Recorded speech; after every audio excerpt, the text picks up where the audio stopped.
Viral claim सुना है कि पाकिस्तान में 80% लोग गे हैं? क्या सच में किसी पूरे देश की सेक्सुअलिटी इतनी एक्सट्रीम हो सकती है?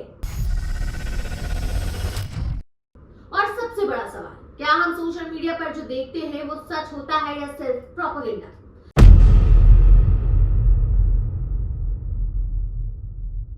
नमस्कार, मैं आमिना और आप देख रहे हैं आपकी खबर, जहां हम वायरल क्लेम्स को तोड़ते हैं फैक्ट्स के साथ। आज का मुद्दा सिर्फ पाकिस्तान का नहीं है, बल्कि फेक न्यूज के डेंजरस गेम का है। एक वायरल पोस्ट में कहा गया, पाकिस्तान में 80% लोग गे हैं और 20% बायोसेक्सुअल। और ये क्लेम एलिजिबली कराची के एक ट्रांसजेंडर एक्टिविस्ट ने किया। सुनने में शॉकिंग है, लेकिन क्या ये सच है? चलिए करते हैं इसका फैक्ट चेक बिना बायस, सिर्फ फैक्ट्स के साथ। सबसे पहले सिंपल लॉजिक लगाते हैं। अगर किसी देश में 80% लोग गे हैं तो वहां के पॉपुलेशन स्ट्रक्चर ही कोलैप्स हो जाता, क्योंकि रिप्रोडक्शन का बेसिक सिस्टम ही डिस्टर्ब हो जाता। और अगर आप पाकिस्तान जैसे कंजर्वेटिव कंट्री की बात करें तो वहां ओपनली LGBTQA+ आइडेंटिटी एक्सप्रेस करना भी इजी नहीं है। तो फिर सवाल उठता है, जब लोग ओपनली अपनी आइडेंटिटी बताने से ही डरते हैं तो 80% का डेटा आया कहां से?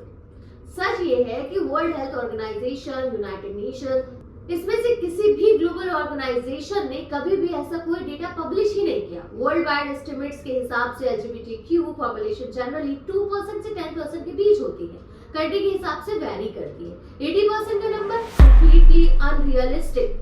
पाकिस्तान एक कंजर्वेटिव सोसाइटी है जहां LGBTQ टॉपिक टैबू है, लीगल और सोशल चैलेंजेस काफी स्ट्रॉन्ग है, लोग ओपनली अपनी आइडेंटिटी रिवील करने से हिचकिचाते हैं। तो ऐसे एनवायरनमेंट में 80% लोग ओपनली या सीक्रेटली गे होने का क्लेम ग्राउंड रियलिटी से बिल्कुल मैच ही नहीं खाता। और सबसे इंटरेस्टिंग बात, इस क्लेम को कराची के ट्रांसजेंडर एक्टिविस्ट से जोड़ा गया, लेकिन कोई वेरीफाइड इंटरव्यू नहीं, कोई क्रेडिबल न्यूज रिपोर्ट नहीं, कोई ऑफिशियल स्टेटमेंट नहीं, मतलब सोर्स ही मिसिंग है। और जब सोर्स ही क्लियर नहीं हो तो समझ जाओ कंटेंट या तो मैनिपुलेटेड है या पूरा फेक। ऐसे क्लेम वायरल क्यों होते हैं? सिंपल है, शॉक वैल्यू, कंट्रोवर्सी, एंगेजमेंट। लोग बिना वेरीफाई किए शेयर कर देते हैं और धीरे धीरे यह प्रोपेगेंडा का टूल बन जाता है।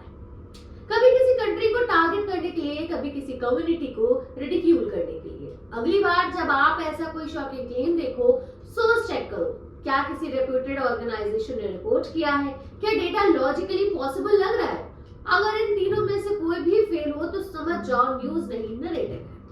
तो फ्रेंड्स, पाकिस्तान में 80% लोग गे हैं, ये क्लेम कंप्लीटली फेक या मिसलीडिंग है, लेकिन असली प्रॉब्लम पाकिस्तान नहीं, फेक न्यूज का सिस्टम है जो हम सबको मैनिपुलेट करता है। सच और झूठ के बीच फर्क समझना ही आज का सबसे बड़ी स्किल है।